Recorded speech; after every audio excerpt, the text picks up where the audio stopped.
Hi, I'm Karen, and I'm here to tell you a story.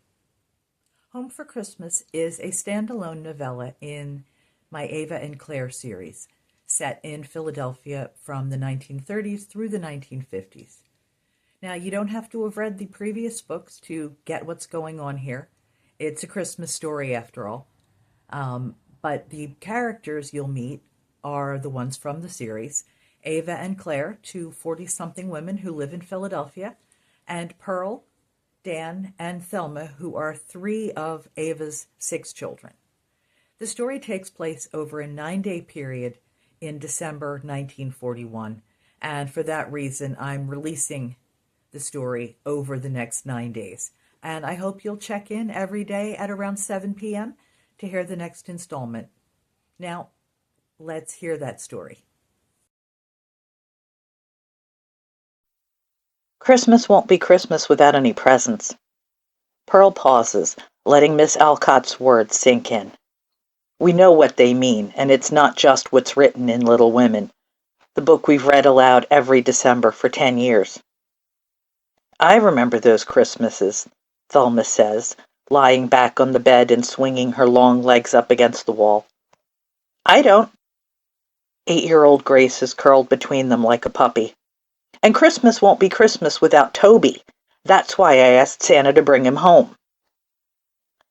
My youngest daughter says what we've all been trying not to think about. Letters to Santa don't work. Thelma cuts me a glance when I nudge her. Not very well, anyway. He can't read them all in time. He'll read mine.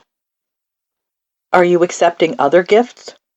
The roller skates hidden in the cellar were what she'd asked for before she became fixed on the idea of her brother coming home, which isn't likely as he's only just left. Our family has always spent the holidays together, but this year one of us will be missing. Toby enlisted in the Navy the day after Pearl Harbor, and within days he was gone, off to begin his training in Virginia. The house is quiet without him, even though George, his other half, is still here and sulking because he won't even turn 17 until the new year. You're lucky you weren't around back then. Thelma points her toes. We didn't have presents. When I was really little, Aunt Claire sent a Christmas box. Is that where Flora came from?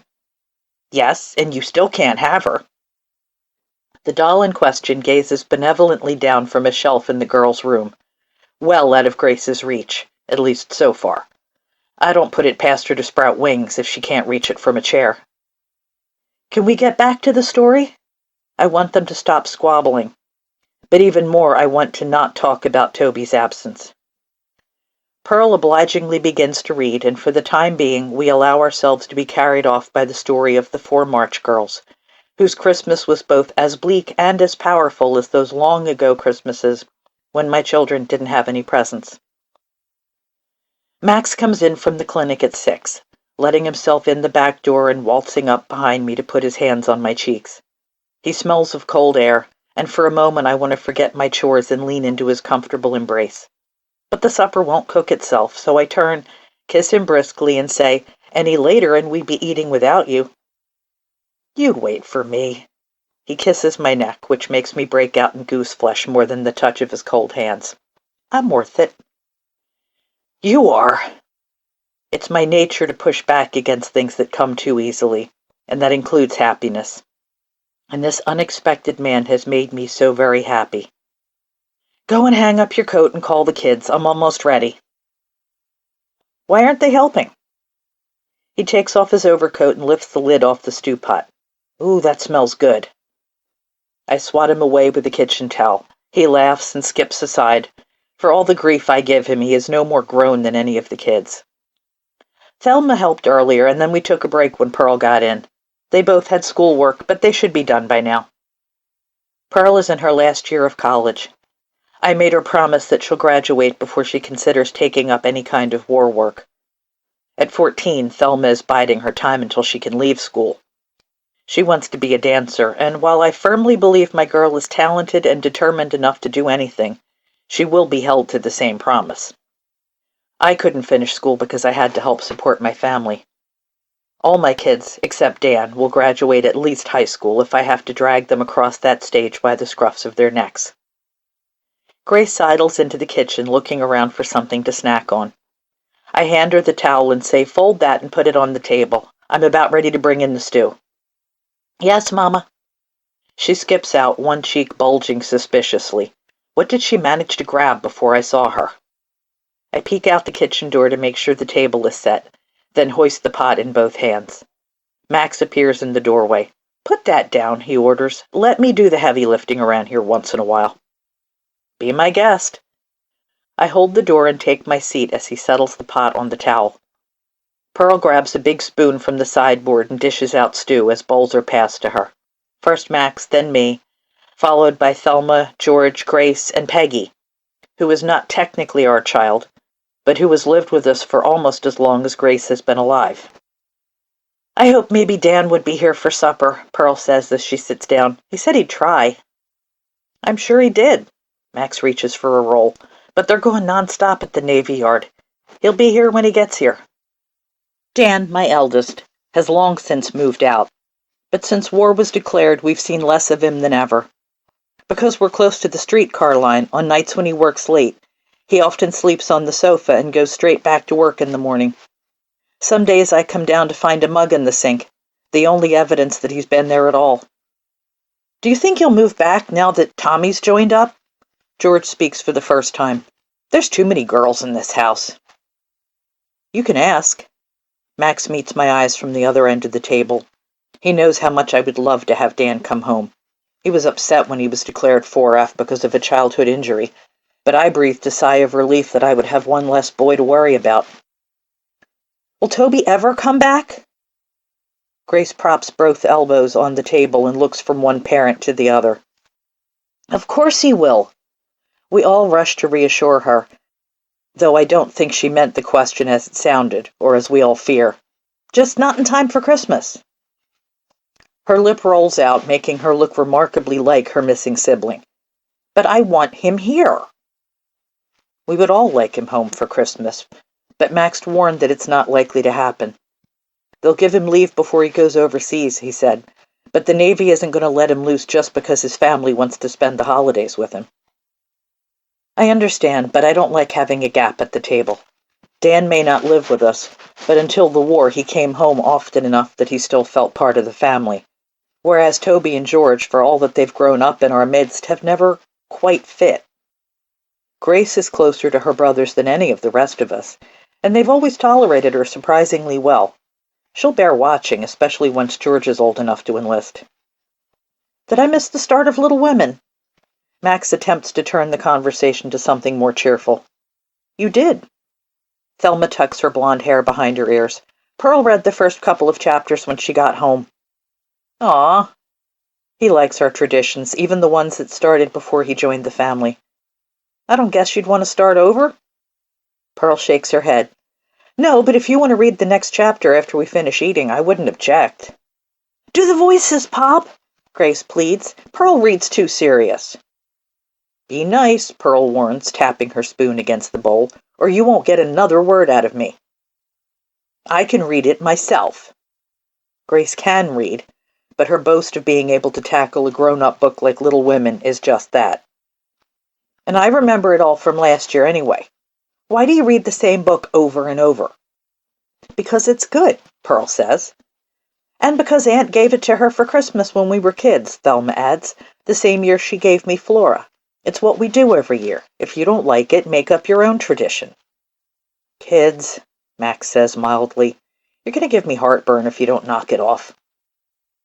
For the most part, they subside.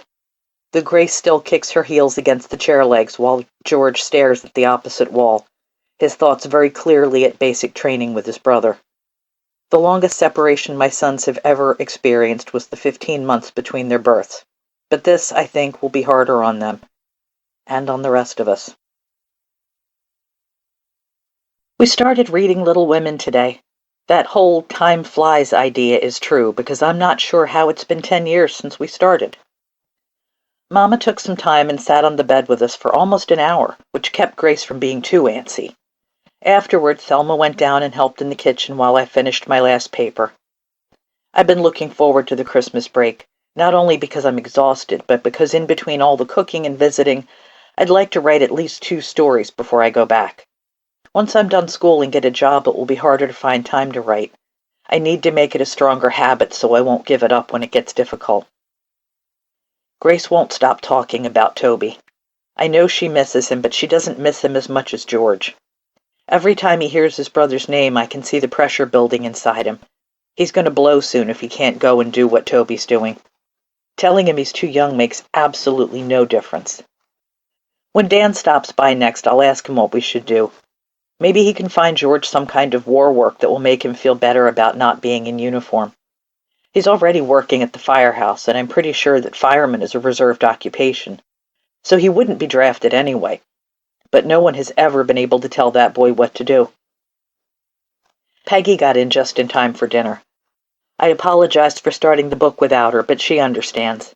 She was running late anyway, but then she stopped in at St. Pat's to say a prayer for Tommy and her 2 cousins who left for training on the same day as Toby. She's a better person than I am. I pray, of course, but I'm not going to stop in at church any time other than Sunday morning. And my prayers for Tommy are as much prayers for Dan, who will be lost when he leaves. I appreciate that he's made it so he won't leave before the holiday. Even if he spends Christmas with his family and not us, he and Dan will get to be together. It must be so hard hiding who they are. I might not want to get married, but I'm allowed to. And if I'm dating a boy, we can show our feelings. Dan and Tommy must be as frustrated as George in their own ways. I should go home for supper. Ma would be happy to see me. So would Pearl. Tommy's eating with his family, and while I'm always welcome at Mrs. Marinelli's table, her brother's there for Christmas, and that makes it uncomfortable. He always looks at us funny, and a plate of Mrs. M's spaghetti and meatballs isn't worth Tom getting into a ruckus with his jerk of an uncle, who will be going back to New Jersey once he's done freeloading from his sister. Both our families understand how things are with us and deal with it in their own way, which mostly involves not talking about it. And that's fine. I don't know how to talk about what's between us either. Are there words for, if he was a woman, we'd be married by now? Tom and I are lucky that we're both eldest sons. In our mother's eyes, we can do almost no wrong, which is good, because we get up to a fair bit of wrong when no one's around.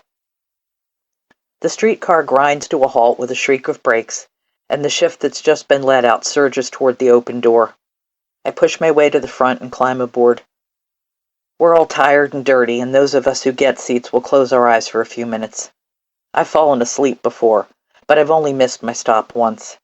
I can usually tell by the feel of the tracks when we get close to the boarding house. It was a long shift, nearly 12 hours, and my feet and back ache almost as bad as my head, which feels like someone's been sinking rivets in my skull. I'm on a conversion job right now, turning a cargo ship into a troop ship, and some of the coated surfaces I'm welding give off a god-awful stink. Noise is a part of the job, but the combination of fumes and the weight of the welding mass get to me by the end of the day. Sometimes the work reminds me of being in the mines. I still have nightmares about Scoville Run and wake up with tears on my face, thinking about my dad. I got lucky that day, and escaped with bruises and a dislocated shoulder. It's a much older injury that keeps me out of the war, something I grew accustomed to entirely too quickly, so that when the examiner told me I was unfit for service, at first I didn't understand why. If the war goes on long enough, come back, he said. We might be desperate enough in a few years. But if you're a welder, we'll get more use out of you keeping our boys safe than being one more body on the front lines. That makes sense, I guess, but I wanted to go. Tommy's leaving as soon as the holidays are over. His mom made him promise he wouldn't miss Christmas. I'm grateful to have him around for that bit longer. I don't know what I'm going to do once he leaves. Should I keep our room? I can afford it with all the overtime. Or give it up and move home. There's a bed for me if I want it, and people to talk to if I want that. It might be easier with the hours I'm keeping not to have to deal with a landlady. I'm just not sure if I can handle my mother's quiet sympathy. She's never addressed what's between me and Tom, but she understands. She thinks it's none of her business so long as I'm happy, and I'll take that. One of the best parts of not being attracted to women is not having to have those conversations. I listen to Pearl and her girlfriends, and if I had someone around asking me questions like that, I'd run screaming into the night. Maybe I'll move back home after all. I might not talk, but knowing they're around is better than coming home to an empty room that should have someone in it. Grace won't let it drop. Why can't Toby be here for Christmas? She asks again as she gets ready for bed. If someone doesn't drag her upstairs, she'll find a dozen excuses to stay in the living room and then pass out cold on the Davenport so that Dr. Max has to carry her up. Which is probably why she does it. I want him to come home. That's all fine and dandy, Princess Grace, but the Navy doesn't know how important you are. They think Toby should stay in Virginia. Then can we go to him? Is there anything more unstoppable than an 8-year-old child? No, we can't, I tell her. It's a long, long drive. You know we can't all fit in Dr. Max's car, and Dan wouldn't be able to get off work for that long anyway. You'd have to do without him to see Toby. She screws up her face. I don't want that either, but Dan's not going to join a Navy or an Army, right? Right. Thank God for that. While I'll worry and pray for Toby for as long as he's fighting, I don't think I could bear it if Dan was at risk. Then he could have Christmas with Tommy, and we could go and see Toby. I begin to drag a brush through her black hair. It's wavy from being tightly confined all day, and the ends are snarled from where she chews her braids. Even if we did that, and we can't, the Navy wouldn't let him out. He joined up, Grace. They're like his parents now. Ow, you're pulling. Grace jerks her head away. Let me do it. Why did he join the Navy? You remember Pearl Harbor a few weeks ago? I don't think I'll ever be able to forget being at the movies with Thelma and Grace and having the theater turn the lights on in the middle of They Died with Their Boots On to tell us what had happened. There were tears and confusion, but also a deep sense of shock because we could have been attacked. Even though Dr. Max and Uncle Harry had been saying for years that America would be in the war eventually, it was easy to think of it as a distant conflict, something happening in Europe. Grace nods. I remember, your harbor. Not mine, I smile. It's someplace far away called Hawaii, but there was an American naval base there and it was attacked by the Japanese. So now we're in the war and Toby wants to do his part. So does George, she says solemnly. He says he's going to run away. George would have said that to no one else but Grace. For some reason, my two self-contained brothers have a relationship with their baby sister that they have with no one else in the family. Did he? I ask carefully. Mama won't like that. That's what I said. She throws down the brush and butts me in the chest with her head.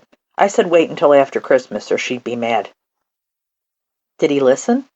I flip back the quilt and she slides under the covers, reaching for the beloved stuffed bear which would be supplanted in an instant if Thelma handed over her doll. Dunno. She tilts her face up for a kiss. Tuck me in hard. I shove the quilt under the mattress until she's immobilized. That good? Yep. Night, Pearl. Night, baby. I turn off the light and stand in the doorway. Sleep tight. Tell Thelma not to wake me up when she comes to bed, comes her sleepy voice. She's so loud.